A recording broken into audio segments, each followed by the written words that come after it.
Hello student, nutrition classes में आपका फिर से बहुत बहुत स्वागत है। अगर आपको मेरी ये वीडियो अच्छी लगी तो प्लीज़ मेरे चैनल को लाइक एंड सब्सक्राइब करें और कमेंट बॉक्स में कमेंट करके बताएं कि आपको ये वीडियो कैसी लगी। आज हम पढ़ेंगे सामुदायिक पोषण, धारणा एवं परिचय, introduction and concept of community nutrition.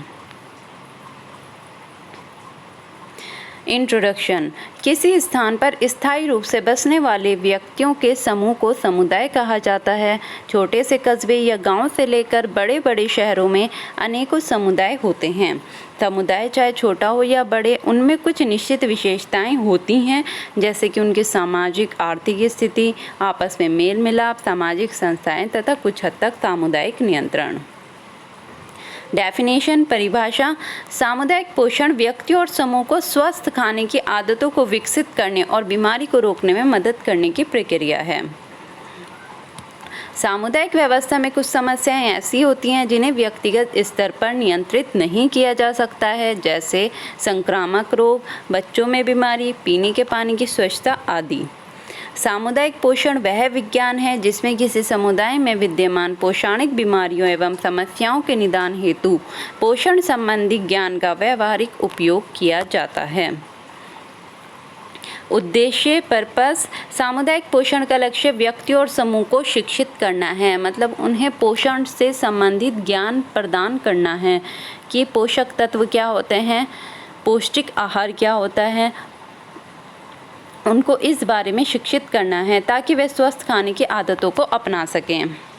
सामुदायिक पोषण सभी आयु समूह पर केंद्रित होता है।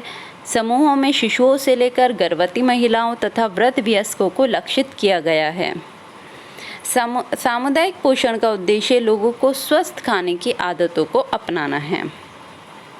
सामुदायिक पोषण कार्यक्रम खाद्य बैंकों के माध्यम से खाने की आदतों में सुधार करने का प्रयास करते हैं, जो भोजन को आवश्यकता अनुसार वितरित करते हैं।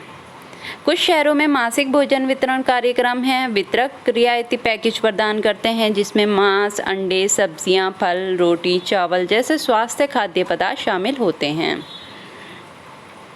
सामुदायिक स्वास्थ्य जनसंख्या के विभिन्न समूहों के बीच स्वास्थ्य समस्याओं से संबंधित है। जनसंख्या समूह की स्वास्थ्य समस्याओं के साथ इस तरह की चिंता अनिवार्य रूप से हितों में एक विस्तृत श्रृंखला के नेतृत्व में करती है। इनमें रोगों के कारण, रोकथाम और नियंत्रण शामिल हैं। इस प्रकार सामुदायिक स्वास्थ्य में पोषण और स्वास्थ्य समस्याओं और कारणों और रोकथाम के साथ साथ बीमारियों पर नियंत्रण दोनों की पहचान शामिल है।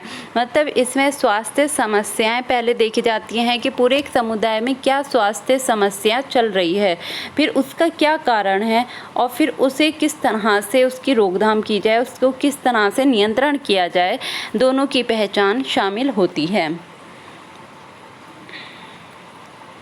कई स्वास्थ्य संबंधी समस्याओं, पीलिया, डायरिया, अल्सर आदि और पोषण संबंधी समस्याएं जैसे एनीमिया, रतौंधी आदि इसके कुछ उदाहरण हैं। ज़्यादातर जो मोस्टली देखने को मिलती हैं सामुदायिक समस्याएं वो पीलिया, डायरिया, अल्सर या फिर एनीमिया और रतौंधी, ये मोस्टली समुदाय में ये बीमारियां देखने को मिलती हैं। तो इन्हीं के कारण जानने की कोशिश करते हैं और इन्हें कैसे नियंत्रित किया जाए इसे जानने की कोशिश की जाती है। सामुदायिक पोषण के अंतर्गत जनसंख्या समूह के पोषण स्तर की विवेचना तथा उनमें पोषण संबंधी समस्याओं के कारणों का निदान एवं निवारण किया जाता है। समुदाय के लोगों के विभिन्न समूहों के पोषण की स्थिति से एक समुदाय की पोषण संबंधी समस्याओं का संकेत मिलता है। किसी विशेष समुदाय में जनसंख्या समूहों की पोषण स्थिति विभिन्न कारकों से प्रभावित होती है। एक आबादी समूह कुछ समय के लिए मामूली अपर्याप्त आहार पर जीवित रह सकता है, लेकिन ये बीमारी का अधिक शिकार हो सकता है और शारीरिक और मानसिक दोनों रूपों से कम कुशल हो सकता है। सामुदायिक पोषण स्वास्थ्य स्थितियों जैसे मोटापा और गरीबी जैसा आर्थिक स्थितियों को संबोधित करता है, जो स्वास्थ्य भोजन तक पहुंच को सीमित करता है। पोषण संबंधी जानकारी की कमी और सांस्कृतिक परंपराएं जो अस्वास्थ्यकर खाने को बढ़ावा देती हैं। सामुदायिक पोषण कार्यक्रम सार्वजनिक स्वास्थ्य एजेंसियों, सार्वजनिक स्कूल, बुजुर्गों के लिए आवासीय सुविधाओं, अस्पतालों, सामाजिक सेवा संगठनों और स्वास्थ्य देखभाल प्रणालियों जैसे संगठनों द्वारा प्रशासित किए जाते हैं। कार्यक्रम में स्कूली बच्चों और वरिष्ठ नागरिकों के लिए दोपहर के भोजन के कार्यक्रम से लेकर स्वास्थ्य मेले और 5AD जन जागरूकता प्रचार है, जो जनता से हर दिन कम से कम 5 फल और सब्जियां खाने का आग्रह करते हैं। कोविड-19 से सेफ रहें, अपने हाथों को बार बार धोएं, सैनिटाइज़र का यूज़ करें। Stay home stay lives. Thank you. अगर आपको मेरी वीडियो अच्छी लगी तो प्लीज़ मेरे चैनल को लाइक एंड सब्सक्राइब ज़रूर करें और कमेंट बॉक्स में कमेंट करके बताएं कि आपको मेरी ये वीडियो कैसी लगी। Thank you.